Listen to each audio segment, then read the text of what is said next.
Sosok putra bungsu Presiden Joko Widodo, Kaesang Pangarep, belakangan ini menyedot perhatian publik dan pengamat.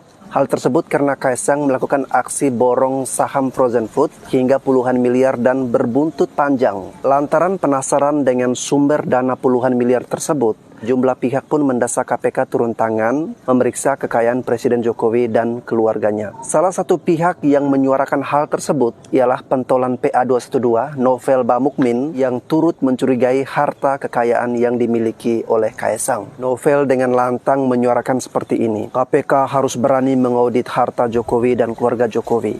Karena justru di pandemi ini, 70,3% para pejabat harta kekayaannya meningkat, ujar Novel. Novel mencurigai dan meyakini bahwa tidak mungkin harta kekayaan keluarga Pak Jokowi, khususnya Kaesang Pangarep, yang kekayaannya tiba-tiba bertambah drastis. Novel Bamukmin menuding putra bungsu Jokowi, Kaesang Pangarep, bisa membeli saham karena pengaruh ayahnya. Karena menurut Novel, Kaesang Pangarep merupakan anak kemarin sore di dunia bisnis. Kalau bukan memanfaatkan kekuasaan bapaknya, mana mungkin anak kemarin sore dengan segala keterbatasannya bisa membeli saham hampir 100 miliar rupiah, kata Novel. Novel bahkan mencurigai jika uang milik Kaesang itu jangan-jangan hasil gratifikasi, ya semacam pemberian atau hadiah dengan embel-embel tertentu. Novel dengan ngawurnya mencurigai bahwa Kaesang dan Pak Jokowi ikut menikmati bisnis PCR bersama LBP dan Erick Thohir. Apakah Kaesang dan Jokowi ikut menikmati hasil bisnis PCR di mana LBP dan Erick Thohir dapat keuntungan kurang lebih 23 triliun, kata Novel. Kecurigaan Novel Bamukmin terhadap putra Presiden Jokowi menurut saya ini sudah sangat berlebihan. Bukan cuma Novel, yang lain-lain seperti Rizal Ramli, Refli Harun, Mardigu, Niko Silalahi, Iwan Sumule, dan lain-lain juga turut mencurigai. Memang persoalan ini sepertinya sudah melebar kemana-mana. Namun dari semuanya itu, tuduhan dari Novel Bamukmin yang mencurigai Presiden Jokowi dan anaknya turut menikmati hasil bisnis PCR ini merupakan suatu penghinaan berlebihan. Mereka itu kumpulan para orang tua yang punya dengki dan iri hati, tidak mau melihat ada yang lebih sukses dari mereka. Mereka tidak ingin jika ada orang yang ekonominya rata-rata seperti keluarga Pak Jokowi lalu tiba-tiba menjadi kaya mendadak, maka pikiran mereka akan mengarah ke hal yang aneh-aneh. Ada beberapa pihak yang tidak percaya jika Kaesang sanggup mendapatkan penghasilan 30 miliar per bulan. Mereka dengan sok pintarnya mengkalkulasi jika penghasilan Kaesang 30 miliar per bulan, berarti sehari Kaesang meraup keuntungan 1 miliar. 1 miliar itu mereka kalikan lagi dengan rata-rata jam kerja sebuah toko, lalu dikalikan dengan keseluruhan jumlah toko atau bisnis milik Kaesang. Memang bodoh kalau ada yang menggunakan kalkulasi dengan cara kaku seperti itu. Coba kita lihat latar belakang Kaesang yang sudah malang melintang di dunia entrepreneur, kita pasti tidak akan merasa kaget jika Kaesang sanggup membeli saham frozen food senilai 92,2 miliar. Kaesang pernah menjabat sebagai direktur klub sepak bola di kota kelahirannya Persis Solo, sekaligus menjadi pemegang saham dengan porsi kepemilikan 40%. Selain itu, dia juga mempunyai akun YouTube pribadi. Dia juga berbisnis dan membuka jaringan usahanya lewat YouTube.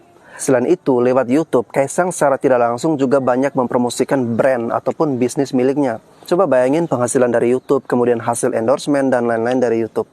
Itu baru dari YouTube, belum lagi dari jaringan bisnis miliknya yang lain yang kita tidak tahu. Semua bisnis miliknya itu di bawah naungan PT Harapan Bangsa Kita atau Hebat. Perusahaan ini menaungi berbagai merek kuliner yang dijalankan oleh Kaesang seperti Sang Pisang, Yang Ayam, Ternak Kopi, Siap Mas, Let's Toast, Edik Makem, dan sebagainya. Dari semua bisnis Kaesang yang sudah kita kenal seperti Sang Pisang, yang lainnya seperti Mangkoko juga itu sangat populer. Usaha makanan dengan produk berupa rice bowl ini dibangun Kaesang bersama sang kakak, Gibran Rakabuming, Chef Arnold Purnomo, dan juga pengusaha kuliner Rande Kartadinata dari tahun 2019 lalu. Usut punya usut, keempat pendiri Mangkoko ini sebelumnya sudah sempat berkolaborasi untuk membangun setidaknya 12 perusahaan kuliner seperti Gioi, Koi Dessert Bar di Sydney, dan Gerai Martabak Markobar.